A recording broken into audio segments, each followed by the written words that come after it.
বাংলাদেশের মধ্যেই ইছামতি নদীর বেশি অংশটা ঢুকে রয়েছে, ড্রেসিং করা যাচ্ছে না। যারা বলছে মূর্খের স্বর্গে বাস করছে, শাসক দলের বিরুদ্ধে ক্ষোভ। বিগত বামফ্রন্ট সরকার রাজ্যের জন্য কিছুই করেনি, বর্তমান সরকার ঠিকঠাক কাজ করছে না। অনুপ্রবেশ জঙ্গি প্রসঙ্গে বলেন, রাজ্যে এত বোম ব্লাস্ট হচ্ছে কি করে? ওনাকে কেউ মানছেন না, দেখছেন না সংখ্যালঘুরা কিভাবে বিবৃতি দিচ্ছে, উনি চুপ করে বসে আছেন কেন? শান্তনু ঠাকুর। স্বাধীনতার ৭৫ বছর পেরিয়ে গেছে, স্বরূপনগর বিধানসভা এখনো উন্নয়নে পিছিয়ে রয়েছে।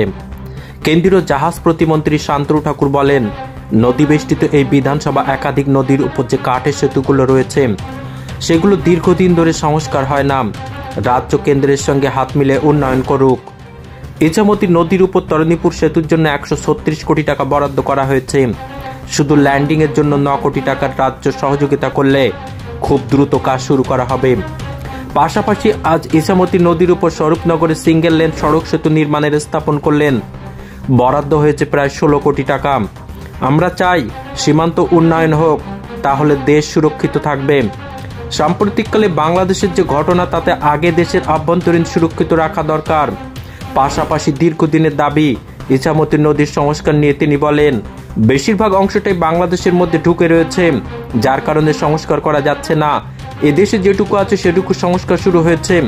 প্রতি বছর বর্ষাকালে বন্যা হলে স্বরূপনগরের চারঘাট গ্রাম পঞ্চায়েত, তেপুল মির্জাপুর সগুনা গ্রাম পঞ্চায়েত এবং গোবিন্দপুরের কিছু অংশ, এই গ্রাম পঞ্চায়েত পাশাপাশি বনগাঁর গোবরডাঙ্গা সহ বেশ কিছু অংশ জলের তলায় ডুবে থাকে। যার কারণে ইছামতি নদীর সংস্কার নিয়ে বারবার দাবি করছে গ্রামবাসীরা। তাদের সুবিধার্থে এই কাজগুলো এগিয়ে নিয়ে যেতে হবে, তা না হলে আগামী দিনে বিপদে পড়তে হবে সাধারণ মানুষকে। ইন্ডিয়ার ভিতরে যতটুকু জায়গা আছে আমাদের আয়ত্তে পড়ে, ততটুকু জায়গা আমরা খনন করব।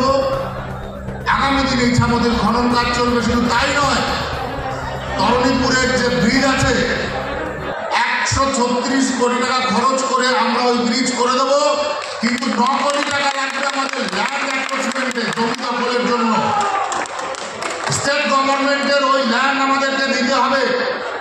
প্রত্যেকটা কাজের পেছনে একটা সাংগঠনিক বা একটা সাংবিধানিক একটা দায়বদ্ধতা আছে।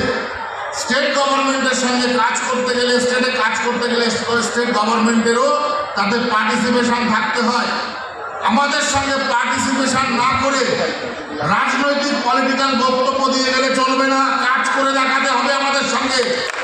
আমরা সেন্ট্রাল গভর্নমেন্টের সঙ্গে ১৩৬ কোটি টাকা আমরা এই ব্রিজের জন্য দিচ্ছি। রাজ্য সরকারকে ৯ কোটি টাকা খরচ করে ল্যান্ড আমাদেরকে পাইয়ে দিতে হবে।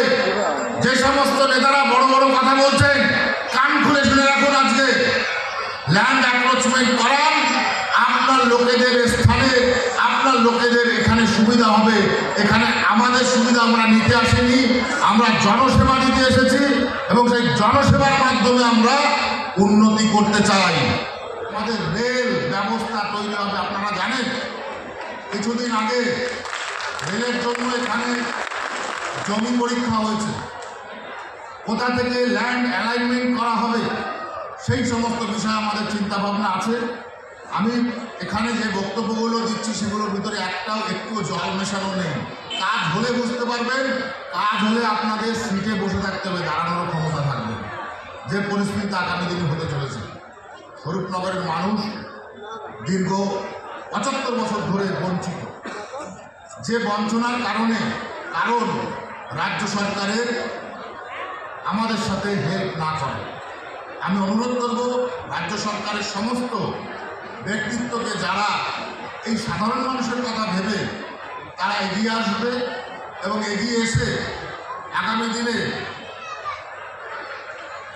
দিনে আমরা যাতে একটা সুন্দর অবস্থান তৈরি করতে পারি সেই ব্যবস্থাপনা আমরা করব। আমাদের ইচ্ছে অন্যান্য ব্রিজগুলো আপনাদের আগামীতে হবে লোকাল যাতায়াতের জন্য এবং সার্বিক বিকাশের জন্য।